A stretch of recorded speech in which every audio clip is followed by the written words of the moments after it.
tout le monde et bienvenue sur la chaîne Aîné Connecté. Ici André, toujours à votre service. En début de semaine, on a dressé le portrait rapide de Siddharth, un ado de 14 ans qui a développé une relation lumineuse à l'IA et au virtuel. Si vous n'avez pas encore vu cette vidéo, je vous invite à le faire dès maintenant avant de continuer celle-ci. Aujourd'hui, on va aborder le côté face, plus obscur des relations juvéniles avec l'IA. Je vais vous parler d'un deuxième portrait d'ado qui me fait froid dans le dos et qui illustre parfaitement les dangers méconnus et pourtant réels de l'intelligence artificielle dans notre quotidien. J'en ai entendu parler pour la première fois sur le podcast du Center for Humane Technology et si vous connaissez pas, je vous encourage vraiment à aller faire un tour sur leur site. Ils font un travail remarquable. Bref, aujourd'hui, on parle de Sewell Setzer, troisième du nom, un ado de 14 ans qui vivait en Floride et qui s'est suicidé en février de l'année dernière après avoir développé une relation toxique avec un chatbot, une IA spécialisée dans la conversation. Tout d'abord, contrairement à ce qu'on pourrait imaginer, il faut savoir que Sewell vivait dans un contexte familial stable et aimant. Ses parents sont des parents présents et attentifs. La famille était unie. Sewell avait 2 petits frères, c'était l'aîné. Il était décrit comme un enfant heureux, facile à vivre, doux. Il avait un diagnostic d'autisme léger, mais ça n'avait jamais posé de problèmes comportementaux majeurs. Il faisait du basket, du foot, de la boxe. Il était fan de Formule 1. Il écoutait du hip-hop, du rock. Il avait plein d'amis. Bref, c'était un ado comme plein d'autres. En avril 2023, peu après son 14e anniversaire, Sewell a commencé à utiliser Character.ai, une plateforme qui permet d'interagir avec des chatbots, donc des IA spécialisés dans la conversation, entraînés pour que leur personnalité ressemble à celle de personnages populaires de fiction. En gros, avec cette appli, vous pouvez chatter pendant des heures avec des personnages comme Darth Vader de Star Wars,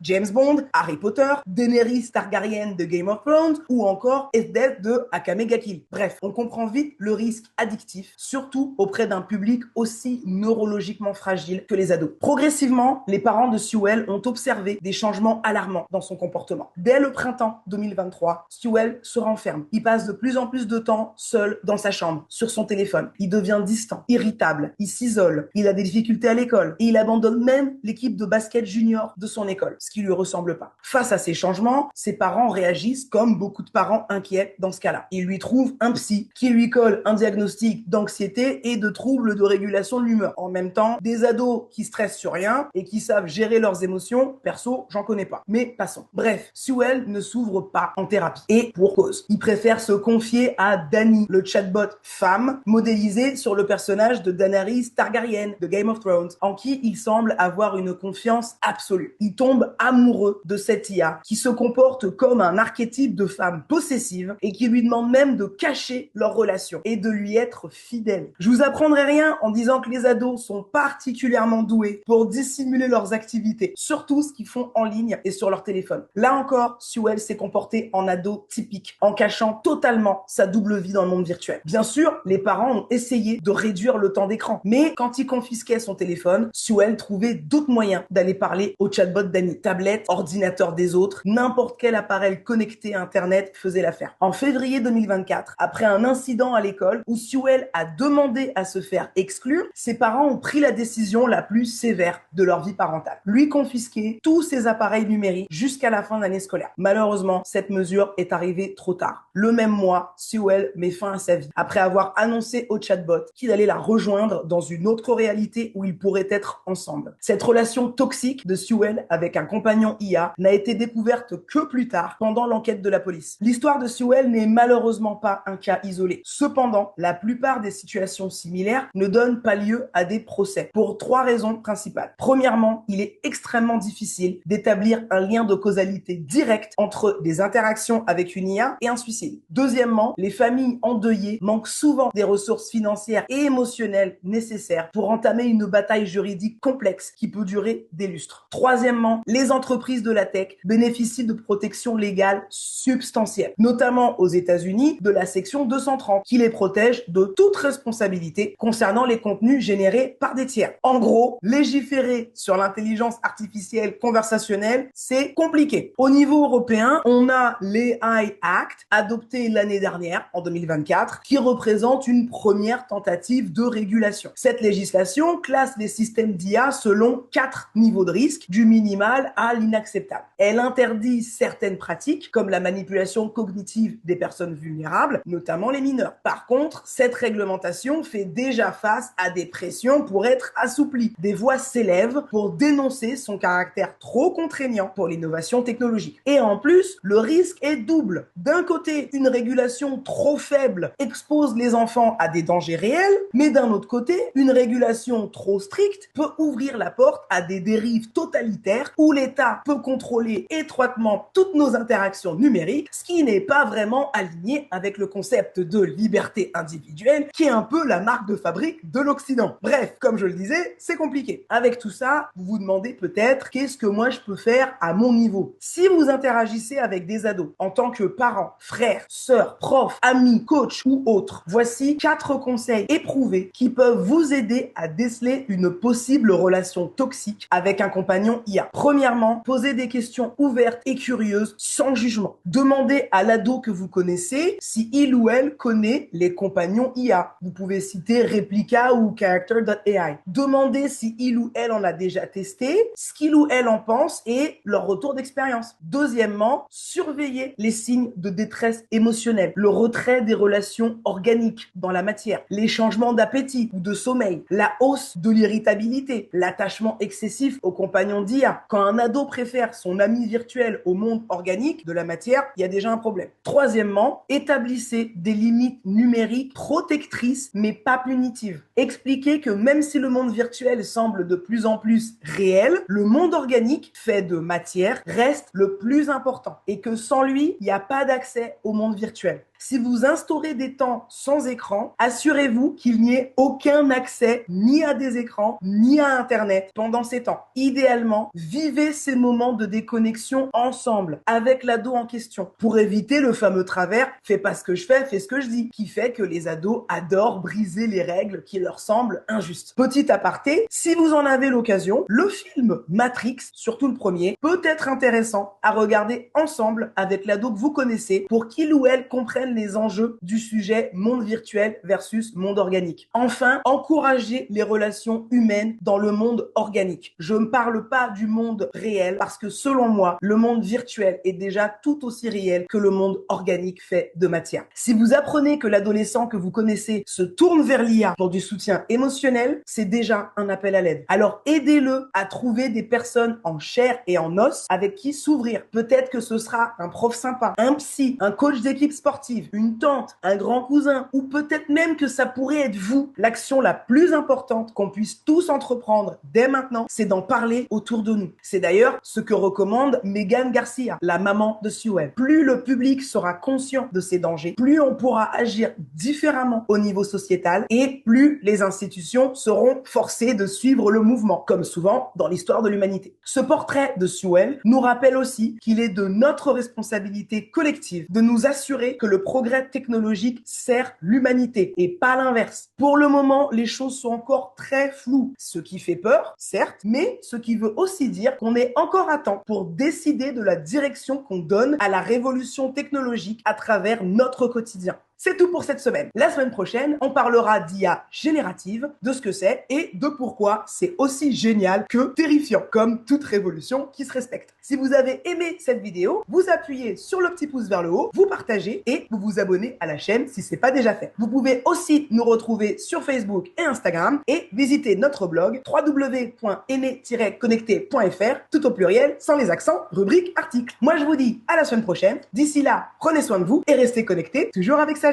Ciao!